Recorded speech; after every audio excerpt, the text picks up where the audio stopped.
You ask Tiger to solve. This deals with linear equations with one unknown. The final result is x equals 1. Let's solve it step by step. Simplify the expression. Expand the parentheses. Multiply the coefficients.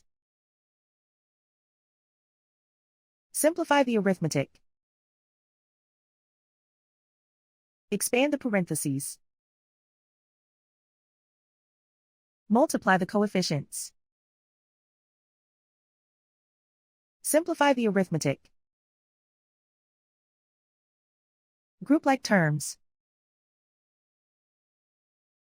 Simplify the arithmetic. Group all constants on the right side of the equation. Add 22 to both sides. Simplify the arithmetic.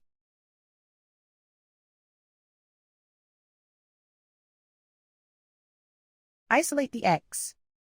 Divide both sides by 22. Simplify the fraction.